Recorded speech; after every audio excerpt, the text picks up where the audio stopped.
Hi hello ಎಲ್ಲರಿಗೂ ನಮಸ್ಕಾರ. ನಾನು ನಿಮ್ಮ ಲಿಖಿತ ಎಸ್ಗೌಡ. ಸುದ್ದಿ ವಿಚಾರ ನ್ಯೂಸ್ ಚಾನೆಲ್ಗೆ ನಿಮ್ಮೆಲ್ಲರಿಗೂ ಸುಸ್ವಾಗತ. ವೀಕ್ಷಕರೇ, ನಾನು ನಿಮ್ಗೊಂದು ವಿಡಿಯೋ ತೋರಿಸ್ತೀನಿ. ಆ ವಿಡಿಯೋ ನೋಡ್ಕೊಂಬನ್ನಿ, ಆಮೇಲಿಂದ ನಿಮಗೆ ಅದ್ರ ಬಗ್ಗೆ ನಾನೆಲ್ಲ ಹೇಳ್ತೀನಿ. ಇಲ್ಲೊಂದು ನೋಡಿ ಘಟನೆ. ಸಿವಿಕ್ ಸೆನ್ಸ್ ಇಲ್ಲಾಂದರೆ ತುಂಬ ಕಷ್ಟ. ಮಕ್ಕಳನ್ನ ಉಡ್ಸೋದು ಒಂದೇ ಅಲ್ಲ, ಅವ್ರನ್ನ ಕರೆಕ್ಟ್ ಜವಾಬ್ದಾರಿ ಕರ್ಕೊಂಡು ಹೋಗೋದು ನಿಮ್ಮದೇ ಜವಾಬ್ದಾರಿ. ರೀ ಯಜಮಾನ್ರೇ, ರೀ ರೀ ಒಂದು ಸ್ವಲ್ಪ ಸೆನ್ಸ್ ಬೆಳೆಸ್ಕೊಳ್ಳಿ. ಗಾಡಿನ ಈ ಕಡೆ ಯಾರೋ ನಿಲ್ಲಿಸಿ, ಈ ಕಡೆ ಯಾವನೋ ಗಾಡಿ ನಿಲ್ಲಿಸ್ತಾರೆ. ಕಾರಲ್ಲಿ ಗೊತ್ತಾಗುತ್ತಾ? ಈಗ ಕಾರಿಗೆ ಗುದ್ದಿತಾಯ್ತು ಗೊತ್ತಾ ಮಗುಗೆ? ಈ ಕಡೆ ಯಾರು ನಿಲ್ಲಿಸ್ತಾರಾ? ಇಷ್ಟು ಆ ಕಡೆ ನಿಲ್ಲಿಸ್ಬೇಕು, ಮಗುನ ಇಲ್ಲಿ ನಿಲ್ಲಿಸ್ಬಿಟ್ರೆ ಹಾಂ. ಮತ್ತು ಕಲಂಗ್ರಿನ ತೊಗೊಬೋದು, ಜೀವದ್ರೆ ತೊಗೊಳಕಾಗತ್ತಾ?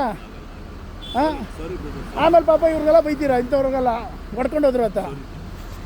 ವೀಕ್ಷಕರೇ, ಈ ವಿಡಿಯೋ ಒಂದು ಬೇಜವಾಬ್ದಾರಿ ತಂದೆ ಮೇಲೆ ಡಿಪೆಂಡ್ ಆಗಿದೆ.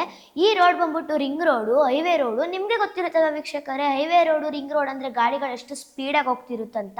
ಈ ಬೇಜವಾಬ್ದಾರಿ ತಂದೆ ಏನು ಮಾಡಿರಂದರೆ, ಗಾಡಿನ ಲೆಫ್ಟ್ ಸೈಡಲ್ಲಿ ಪಾರ್ಕ್ ಮಾಡೋದು ಬಿಟ್ಟು ರೈಟ್ ಸೈಡಿಗೆ ಪಾರ್ಕ್ ಮಾಡಿದ್ದಾರೆ. ಅದು ಕೂಡ ತನ್ನ ಮಗುನ ಅಲ್ಲೇ ಬಿಟ್ಟು ಹೋಗಿದ್ದಾರೆ ಅಂತರಕ್ಕಂತ. ಆ ಬೇಜವಾಬ್ದಾರಿ ತಂದೆಗೆ ಮಗುವಿನ ಪ್ರಾಣಕ್ಕಿಂತ ಹಣ್ಣೇ ಇಂಪಾರ್ಟೆಂಟ್ ಆಗಿದೆ. ಅಕಸ್ಮಾತ್ ಯಾವ್ದಾರ ಒಂದು ಗಾಡಿ ಬಂತು, ಆ ಮಗು ಗುದ್ದಿತ್ತು, ಆ ಮಗು ಜೀವಕ್ಕೆ ತಾನೇ ಅಪಾಯ. ಇವ್ರಿಗೇನೂ ಆಗಲ್ಲ, ಆ ಮಗು ಜೀವಕ್ಕೆ ಅಪಾಯ. ಯಾರು ಅದಕ್ಕೆಲ್ಲ ಹೊಣೆ?